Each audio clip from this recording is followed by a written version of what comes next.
as she says that she was complicit in deceiving the country. Griff Jenkins is live in Washington, D.C. with the brand new fallout. Good morning, Griff. Good morning, Jillian and Rob. You know, Omarosa was first known to us as that villainous former reality TV star. Now she's the former senior White House advisor who once held the title of Director of Communications for Public Liaison. Well, she's making strong claims against the president in a tell-all book.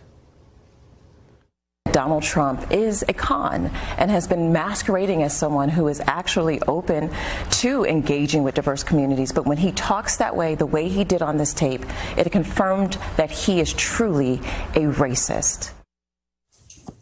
Raised this morning over whether she violated national security. In her interview on Meet the Press, Omarosa played the audio of what she claims was her firing by Chief of Staff John Kelly, suggesting Kelly threatened to damage her reputation. But she made that secret recording inside the most secure place in the White House, the Situation Room. Now, under national security protocols, the Situation Room is a SCIF, or sensitive compartmented information facility, where cell phones or recording devices are strictly forbidden. The White House is responding, Sarah Sanders saying in a statement, the very idea a staff member would sneak a recording device into the White House Situation Room shows a blatant disregard for our national security, and then to brag about it on national television further proves the lack of character and integrity of this disgruntled former White House employee.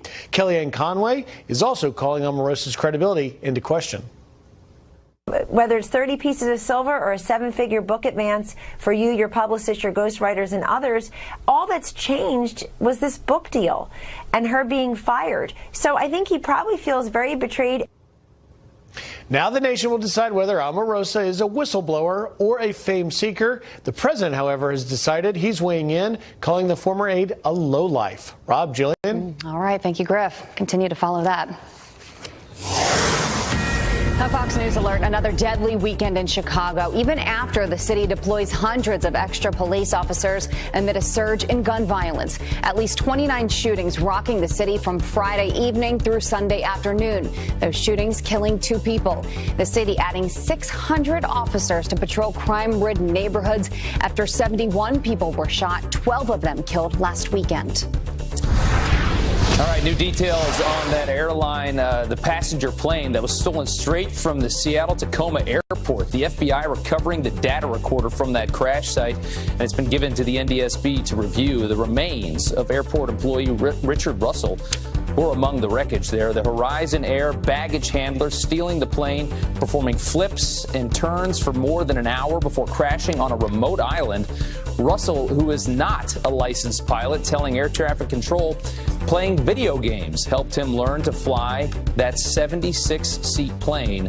Nobody else was on board. Nobody hurt on the ground either.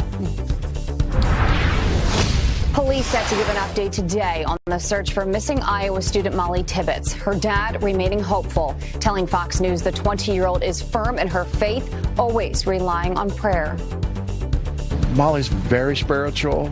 I think there's a real power in the ability to pull Molly back from wherever she is. So everybody pray and everybody think positive thoughts. Molly went missing more than 3 weeks ago while on a run in her hometown of Brooklyn, Iowa. The reward for bringing her home is growing to $331,000. Emotions in our nation's capital overnight, dueling political protests, leftist groups swarming Washington to shut down a Unite the Right rally. Fox News correspondent Lauren Blanchard has more. They were bracing for chaos, but police on Sunday managed to keep the peace, saying only 1 arrest was made during a day of competing political protests. Demonstrators gathering for the Unite the Right 2 rally to mark 1 year since the first in Charlottesville, Virginia.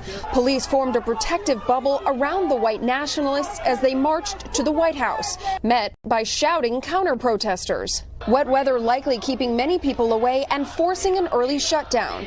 Only a couple dozen white nationalists attended the event. Still, Unite the Right organizer Jason Kessler believes freedom of expression, which is what he says is their core mission, was accomplished. We did a peaceful rally and we upheld free speech. While hundreds of counter-protesters also marched to Lafayette Square. Our message is against racism, hate, xenophobia. It's for, our democratic principles that every person is created equal to every other person. At the same time, over 100 miles away in Charlottesville, scuffles broke out. Unite the Right had tried to bring the rally back to the city, but was denied a permit because of last year's deadly violence. Police did make at least 4 arrests, most for disorderly conduct. On Twitter over the weekend, President Trump said he condemns all types of racism, drawing heat from critics who likened the comment to last year when the president said both sides were to blame for the violence. Rob, Jillian?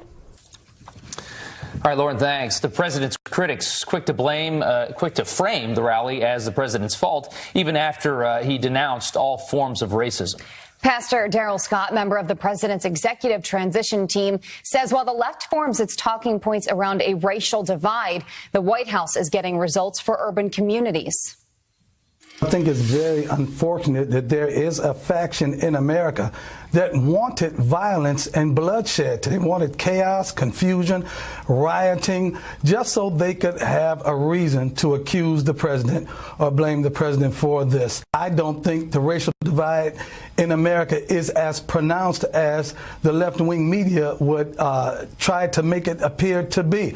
They're using race as a political ploy to garner votes. When I first met President Trump over maybe around 7 years ago, he said, I really believe unemployment, underemployment, and depressed living conditions contribute to a lot of the crime and chaos that the urban community encounters. He said this to me 7 years ago, and we're seeing this plan, this initiative being implemented now.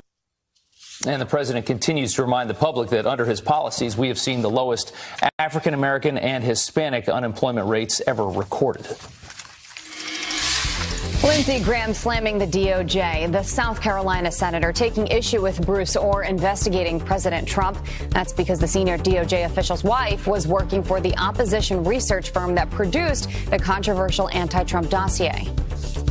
These investigations against Trump were corrupt to the core. They gave Clinton a pass. Bruce Ohr was at least unethical. We need a special counsel to look at all things Department of Justice and FBI when it came to the Trump investigation, particularly the counterintelligence investigation. Ohr is reportedly scheduled to face the House Judiciary and Oversight Committees on August 28th. President Trump set to sign a huge defense bill today, giving the military a big boost. Our commander-in-chief heading to Fort Drum in upstate New York, where he'll sign the $717 billion bill into law. The annual defense budget clears the way for military pay raises, an increase in troops across the board, and improvements to equipment. All right, the president praising bikers who say that they will boycott Harley-Davidson. President Trump tweeting, quote, many Harley-Davidson owners plan to boycott the company if manufacturing moves overseas. Great. Most other companies are coming in our direction, including Harley competitors. A really bad move. U.S. will soon have a level playing field or better. The company says it prefers to operate from the U.S., but might have no choice. European countries are threatening tariffs on the industry in retaliation to the president's steel and aluminum tariffs.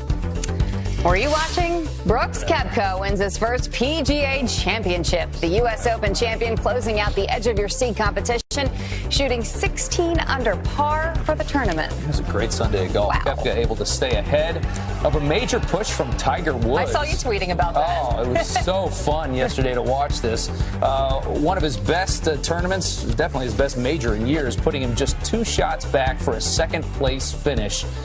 He came out firing yesterday. Koepka, though, now the 5th player to ever win the U.S. Open and the PGA in the same year. He is really on fire. Yeah. New star. Yeah. All right. It is 10 minutes after the hour. Insider threats, brand new fears about airport safety after an employee steals a plane in Seattle. Why our next guest says you would expect big changes before your next flight.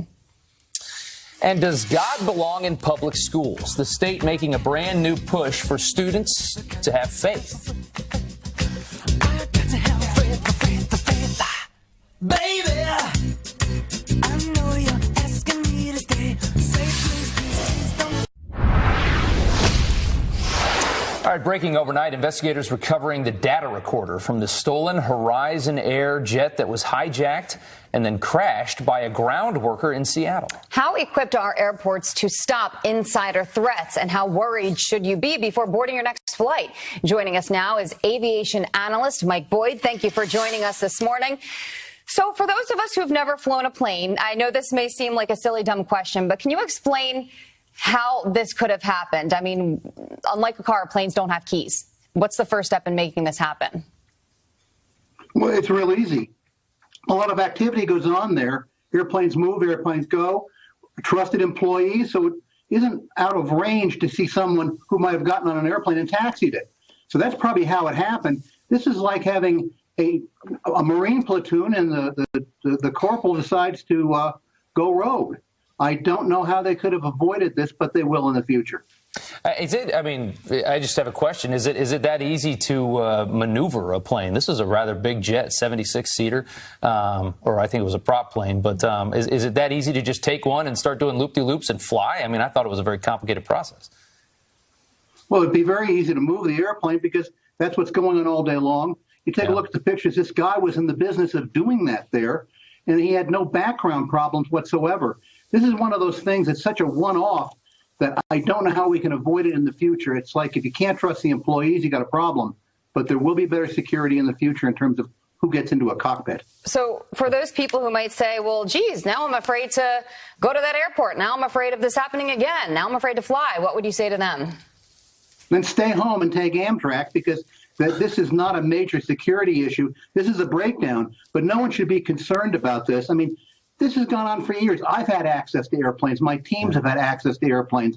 We've never had this happen before, really, in the U.S. So it's not something anyone should be concerned about. Actually, it's the safest way to travel, regardless of what just happened on Friday. It does seem like a bit of an anomaly, and obviously, if there were people on the plane, access to that cockpit wouldn't be possible for this person. But is this kind of right now we're seeing this thing where, people are killing themselves in such bizarre ways. Suicides are almost like a statement at this point. How do you prevent something like this from happening? How would you prevent this from happening again? Well, it's very hard to anticipate someone going bonkers. Yeah. Apparently, this guy wasn't like, this has nothing to do with what happened, say, at Germanwings, where you had a troubled pilot who was taking drugs. Known and back. This is a guy that went out every day, moved airplanes around, parked airplanes, de-iced airplanes, worked with his coworkers. From what I've seen, it'd be very hard to anticipate how this could have happened. The big thing is, how do you learn to fly an airplane that way? Right. Well, he allegedly says he learned through video games, which is insane. That's the world we're living in right now. Real quick before we let you go, the flight recorder was recovered. What type of information do you think we can find out from that? Probably nothing new. You have a voice recorder and a recorder that records what went on with the airplane, flap settings, power settings, things like that. It won't, I don't think, give us any information on why this happened, why this guy went off the deep end. But you can bet on this. In the future, this happening again is going to be almost impossible to pull off. They'll put in new procedures so this doesn't happen. Yeah. Steals a plane, does some loop-de-loops, and then crashes into an island. What a crazy story from over the weekend. Mike Boyd, thank you so much for your time. We appreciate it. My pleasure. It is 18 minutes after the hour. President Trump has battled the media from the very beginning, but now the media is fighting back. Why more than 100?